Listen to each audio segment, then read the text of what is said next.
कल मैंने एक वीडियो बनाया था जिसमें आपने ये देखा कि मई 2022 में एसएफएम के अंदर एक क्वेश्चन जो आया था इंटरेस्ट रेट रिस्क मैनेजमेंट का इंटरेस्ट रेट कॉलर के स्ट्रेटजी पे, उसमें किसी भी स्टूडेंट को मार्क्स नहीं दिया गया है। जबकि मैक्सिमम स्टूडेंट का सॉल्यूशन जो है उन्हीं के आईसीआई के ही सॉल्यूशन से एग्जैक्टली मैच करता है, क्योंकि उनके पुराने सॉल्यूशन गलत थे।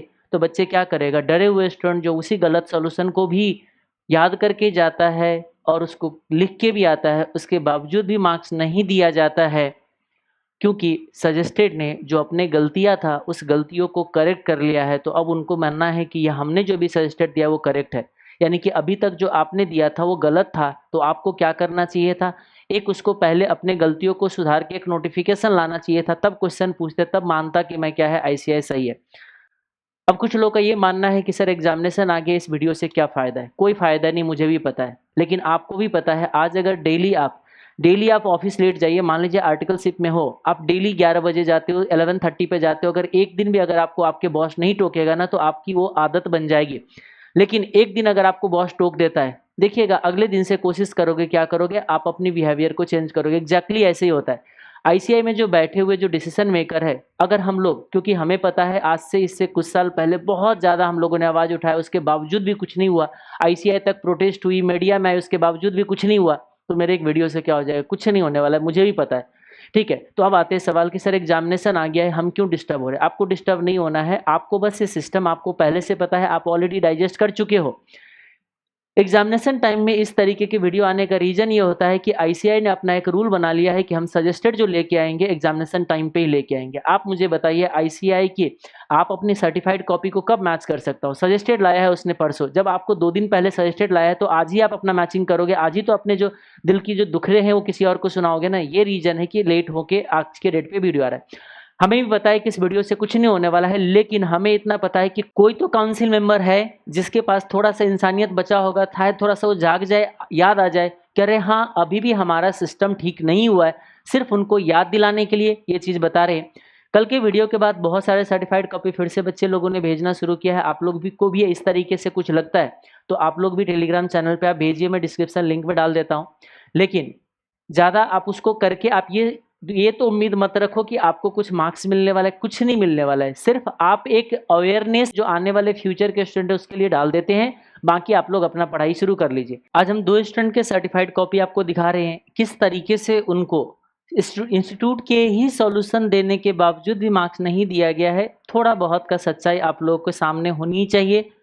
ठीक है, ये देखिए, इसमें अगर आप चेक करोगे तो एक तो सबसे पहले छोटा सा जो पॉइंट है उनको मैं दिखा दूं आपको। एक स्टूडेंट ने क्वेश्चन नंबर 6 के ए जो कि पोर्टफोलियो का सॉल्यूशन दे रखा है। अब ध्यान से देखिएगा, ये पोर्टफोलियो का सजेस्टेड है मई 2022 का, ये इंस्टीट्यूट का मई 2022 का सजेस्टेड का सॉल्यूशन है। ठीक है, उन्होंने भी कैलकुलेशन किया है, डेविएशन कुछ 200.10, यानी कि स्क्वायर ऑफ डेविएशन का जो सम है वो इतना आया हुआ है। देखिएगा स्टूडेंट ने भी अपना जो कैलकुलेशन किया है, देखिए ये क्या वही अमाउंट है 200.91, उनका आया हुआ है 200.10। जब उन्होंने स्टैंडर्ड डिविएशन निकाला है, स्टैंडर्ड डिविएशन आया है सिक्योरिटी 1 का, उनका आया है 4.47। इस स्टूडेंट का देखिएगा स्टैंडर्ड डिविएशन आया है सिक्योरिटी 1 का, आपको ये विजिबल होगा, ये देखिए 4.48। आप मुझे बताइए 200.91 स्टूडेंट ने निकाला है, आपने 200.10 निकाला है।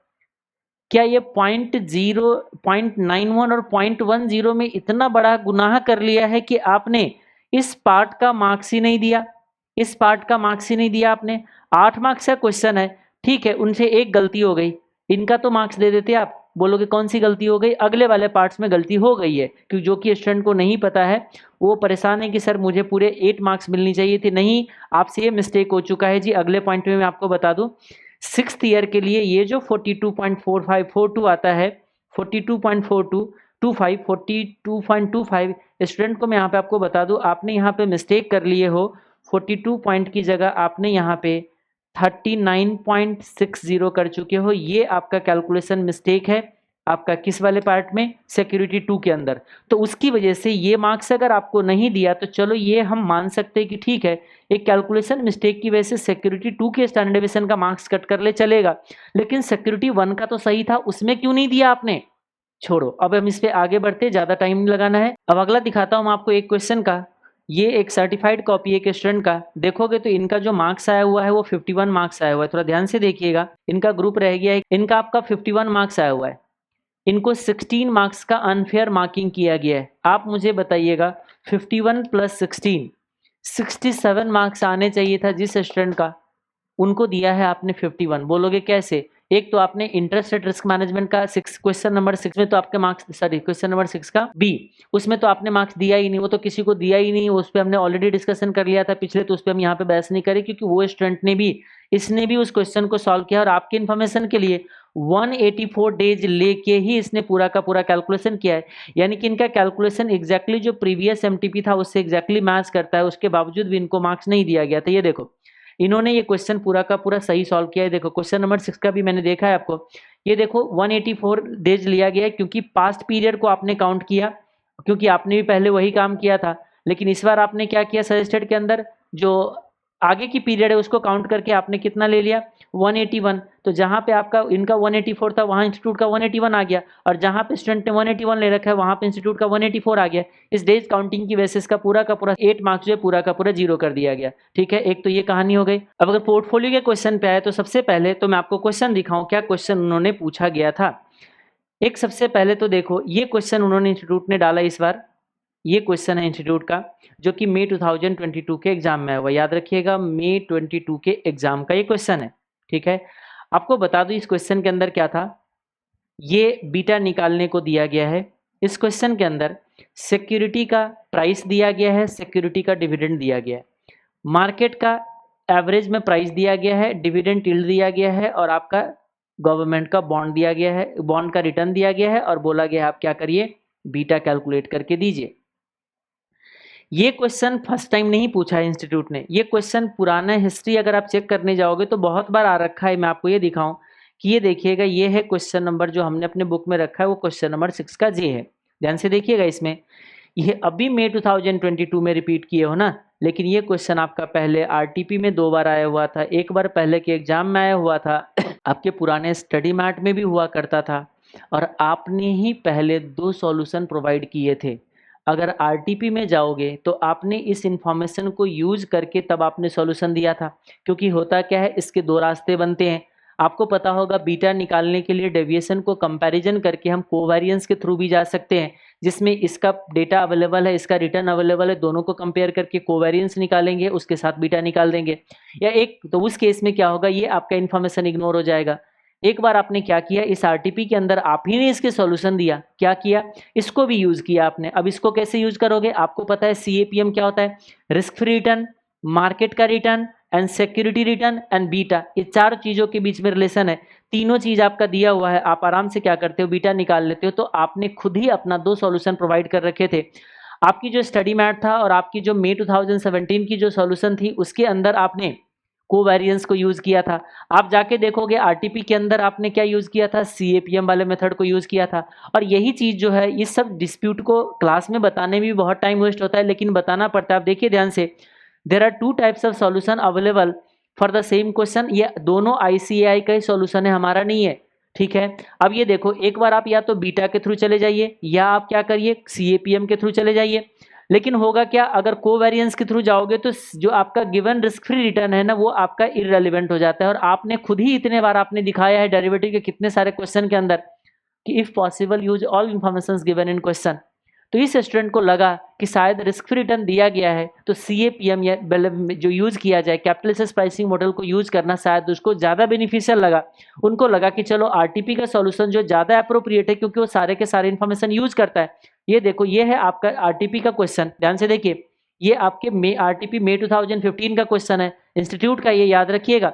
अब इसमें चेक करो, देखो कंपनी का प्राइस दिया गया है, डिविडेंड दिया गया है, मार्केट इंडेक्स का देखो प्राइस दिया गया है, डिविडेंड यील्ड दिया है, गवर्नमेंट बॉन्ड का रिटर्न दिया गया है, और कहता है कि बीटा बता दीजिए क्या होगा इसका, है ना। आप देखिए कैसे सॉल्यूशन देते हो। आपने जो अल्टीमेटली क्या किया है, लास्ट में सीएपीएम यूज किया है, सिक्योरिटी का रिटर्न पहले निकाल लिया, मार्केट का रिटर्न निकाल लिया, रिस्क फ्री गिवन है, आपने बीटा यहाँ पे मिसिंग रखा और बीटा का वैल्यू निकाल दिया। आपने कौन सी मेथड को यूज किया, सीएपीएम वाले मेथड को यूज किया। आपने रिटर्न कैसे निकाला थोड़ा ये भी देखिएगा। आपने पहले प्राइस कितना से इंक्रीज हुआ है, जैसे मार्केट इंडेक्स का अगर रिटर्न निकाल रहे हो तो कितने से प्राइस आपका इंक्रीज हुई है, 8% से। कितना डिविडेंड से मिल रहा है? 4.75% से। आपका रिटर्न कितना हो गया? 12.75%। स्टूडेंट ने भी तो यही किया है। अब देखो ध्यान से, स्टूडेंट ने भी इसी मेथड को यूज किया है। कौन सी वाली? ये देखो, आपने निकाला है मार्केट इंडेक्स का रिटर्न। कैसे निकाला है? डिविडेंड यील्ड को आपको पहले निकाला, फिर उसने देखा कि प्राइस कितने % से अप्रिसिएट हो रहा है, उन दोनों के रिटर्न को ऐड कर दिया। देखो ये मार्केट का रिटर्न आ गया। एग्जैक्टली इसी तरीके से फिर क्या करता है? सिक्योरिटी का रिटर्न निकालता है। फिर बाद में जाके उसने CAPM अप्लाई किया। ये देखो CAPM अप्लाई करता है और देखो ये बीटा वैल्यू निकाल देता है 1.58। आप भी तो इसी तरीके से रिटर्न निकाल के बैठे थे। ये भी तो आप ही का सॉल्यूशन था। लेकिन होता क्या है, आपने सजेस्टेड के अंदर CAPM मेथड को फॉलो नहीं किया। आपने किस मेथड को फॉलो कर दिए? आपने मेथड फॉलो किया ये कोवेरिएंस वाले। तो क्या मुझे बताइए, ये भी तो आप ही का सॉल्यूशन था। अगर स्टूडेंट ने ये मेथड से सॉल्यूशन दिया है तो क्या आपकी जिम्मेदारी नहीं उसको मार्क्स देना? मैंने इवन ये भी बता रखा था। देखो आपको पता है क्या, मेरा सजेशन ये है कि use covariance if single requirement beta और use CAPM if there are 4 requirements. क्योंकि होता क्या है, सिमिलर क्वेश्चन आपका एक और क्वेश्चन है 4.6 6.9 जिसके अंदर 4 रिक्वायरमेंट दे रखा है। पहले सिक्योरिटी का रिटर्न अलग निकलवाता है, मार्केट का रिटर्न अलग निकलवाता है, रिस्क फ्री अलग निकलवाता है, फिर बीटा निकलवाता है। तो मैंने अपने तरीके से आपको सजेशन दिया था कि देखो अगर बीटा निकालने को बोला जाए, सिंपल बीटा और 4 रिक्वायरमेंट अगर नहीं है तो आप क्या करना, कोवेरिएंस वाले मेथड से चले जाना। कौन सी वाले मेथड से? कोवेरिएंस वाले मेथड से। और बहुत सारे स्टूडेंट ने इस चीज़ों को फॉलो भी किया था, कोवेरिएंस के थ्रू गया था तो उनको मार्क्स तो मिला ही मिला। क्योंकि सजेस्टेड ने जो आपने दिया था ना, सजेस्टेड जो इस बार दिया गया था वो आपका कोवेरिएंस के थ्रू दिया गया था। ये जो सजेस्टेड था आपका, ये सजेस्टेड ने कोवेरिएंस के थ्रू आपको क्या करा गया है, निकाला, यानी कि कोवेरिएंस के थ्रू बीटा निकाला है। तो आप मुझे बताइए, आप निकालते हो कोवेरिएंस से और स्टूडेंट ने निकाल दिया CAPM से। आपने तो यहाँ पे रिस्क फ्री को यूज भी नहीं किया। आप मुझे बताइए तो फिर मार्क्स क्यों नहीं दिया? आप ही का तो मेथड था, देना चाहिए था। और अगर आपको लगता है कि ये सही नहीं था तो फिर एक काम करो ना, एक काम करो, क्वेश्चन के अंदर जो ये रिस्क रिटर्न दे रखे हो, क्यों दे रखे हो बताइएगा? कॉपी पेस्ट करने की इतनी ही आदत है तो ये रिस्क रिटर्न क्यों दे रखे हो आप बोलोगे इररिलेवेंट है। तो एक काम करो ना, इतने सारे क्वेश्चंस के अंदर जो आपने जहां पे डेटा दिया गया है, अगर कोई स्टूडेंट CA फाइनल का देख रहे हो तो याद करिए डेरिवेटिव के क्वेश्चन। डेरिवेटिव के क्वेश्चन, एक क्वेश्चन के अंदर जहां पे आपको निफ्टी फ्यूचर के साथ जब आप कॉन्ट्रैक्ट को हेज करते हो, उस क्वेश्चन में आपको कॉस्ट ऑफ कैपिटल 10.5% दिया गया था पर एनम, और नीचे आपको एक्सपोनेंशियल का वैल्यू और लॉग का वैल्यू दिया गया था। आप मुझे बताइए किस बेसिस पे आपने एनुअल कंपाउंडेड रेट को पहले कॉन्टिन्यूअस कंपाउंडिंग में कन्वर्ट करते हो? कहीं पे लिखा है क्या? आपने ये बोला कि दिए हुए इंफॉर्मेशन को यूज करो, क्योंकि मैंने आपको एक्सपोनेंशियल का वैल्यू और लॉग का वैल्यू दिया हुआ है। इससे आपको हिंट मिलता है कि मैंने जो दिया हुआ जो इंटरेस्ट रेट था वो हमारा नॉर्मल कंपाउंडिंग था, पहले इसको कॉन्टिन्यूअस कंपाउंडिंग में कन्वर्ट करो। अरे ज्योतिषी विद्या पढ़ के आया क्या? लिख के दो ना कि given rate is annual compounded rate, तब हम जाके उसको कॉन्टिन्यूअस कंपाउंडिंग में कन्वर्ट करेंगे। आप खुद ही हिंट देते हो कि दिए हुए इन्फॉर्मेशन हम आपको हिंट देते हैं कि किस मेथड को यूज करना है। तो यहां भी तो तुमने मेथड दिए हो, तुमने ये दिए तो हो ना। अगर स्टूडेंट ने इस इंफॉर्मेशन को यूज करके CAPM यूज कर ले तो कौन सी बड़ा गुनाह किया बताइएगा आप मुझे? इस बच्चे का जो पूरे के पूरे 8 मार्क्स जो आपने जीरो किया है, किसी तरीके से आप फेयर हो क्या? बिल्कुल ही किसी तरीके से फेयर नहीं हो आप, 100% फेयर नहीं हो। समझ में आ गया बात? इनको जो 0 मार्क्स दिया गया है किसी तरीके से फेयर नहीं हो आप मुझे बताइए 16 मार्क्स ने गवा दिया आपकी खुद की मिस्टेक की वजह से। कैसे? पुराने RTP में आपने इंटरेस्ट रेट कॉलर का जो सॉल्यूशन दिया उस पे आपने मार्क्स नहीं दिया, आप ही का ये सॉल्यूशन है उसके मेथड पे आपने, क्योंकि सजेस्टेड में मेथड बदल दिए तो आपने इसमें भी मार्क्स नहीं दिया।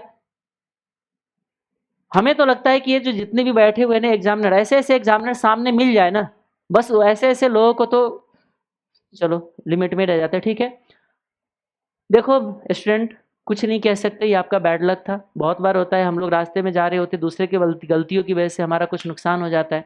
समझ जाइए आपका बैड लक था, आप प्रिपरेशन कर लीजिए क्योंकि मार्क्स तो नहीं मिलने वाला है। कहीं पे भी चले जाओ मार्क्स तो नहीं मिलेगा, लेकिन हाँ उन नालायक लोगों को कम से कम एहसास तो हो कि जिनको ये नहीं पता है। अरे जो काउंसिल में बैठे हो कम से कम ये देखो इस तरीके के आप ही के सॉल्यूशन को नहीं मार्क्स दिया जा रहा है। क्यों ऐसा? आप सोचो, अगर इस तरीके का डिस्प्यूटेड क्वेश्चन डालते क्यों फिर आप एग्जामिनेशन में, जब आप मार्क्स नहीं दे सकते हो? या तो फिर सजेस्टेड दीजिए 2-3, क्योंकि ये जो बैठे हुए वहां पे डिसीजन मेकर उनको नहीं पता है ये सब चीज, क्योंकि ये सब चीज तो एग्जामिनर क्यों पता है। इसीलिए उनके नॉलेज में डालने के लिए हम ये वीडियो बना रहे। आप एक चीज याद रख लीजिए, स्टूडेंट को मैं क्लैरिफाई कर दूं, कुछ नहीं होने वाला है। प्रिपरेशन कीजिए, अगले बार बस जाके थोड़ा बहुत कभी कभी अच्छे कर्म कर लीजिएगा और बोल देना। कभी भी आप गॉड से ये मत बोलना कि गॉड मुझे पास करा दो, बस बोलना कि गॉड आप अच्छे एग्जामिनर के हाथ में ये मेरा आंसर शीट दे देना, बस सिंपल। 2-3 और भी आया हुआ है, मैं अभी चेक कर रहा था, एक ने मर्जर का अभी भेजा हुआ है, मैंने चेक किया है मर्जर के केस में, देखो आपने जो पहला केस निकाला है ना, आपने मार्केट प्राइस निकाला, इंस्टीट्यूट ने आपको मार्केट वैल्यू बोला गया, इसीलिए आपको मार्क्स नहीं दिया गया, जो आपको पहला मार्क्स में बोल रहे हो कि सर हमारा पूरा नहीं दिया गया है।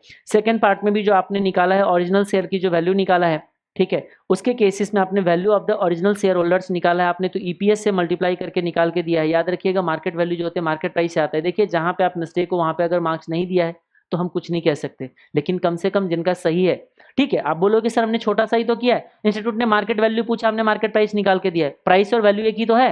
हाँ एक ही है, इंस्टीट्यूट भी कितने बार करता है, लेकिन क्या कह सकते हो आप। इन सब चीजों से आपको डिस्ट्रैक्ट नहीं होना है, आप अपना पढ़ाई करते रहिए। हम सिर्फ उन लोगों को जो नॉलेज में डाल दिया करते हैं, होना नहीं कुछ है, ये हमें भी पता है, क्योंकि आज से जब इतना प्रोटेस्ट हुआ तब कुछ नहीं हुआ, तो आज क्या होगा, कुछ नहीं होना है। लेकिन सामने वाले को पता होते रहना चाहिए कि इसका भी अभी भी आपके सिस्टम जो है ठीक नहीं किया गया है, ठीक कर लोगे तो हमारे ही इंस्टीट्यूट का भला रहेगा। जो बच्चे की जो एक थोड़ा सा जो डिससेटिस्फैक्शन है वो कहीं से कहीं वापस आ जाएंगे, और जो स्टूडेंट जो डिक्रीज हो रहा है, इतने बढ़िया से इतने क्वालिटी वाले जो कोर्स है उसमें स्टूडेंट डिक्रीज हो रहा है, शायद स्टूडेंट फिर से आप पे भरोसा करने लग जाए।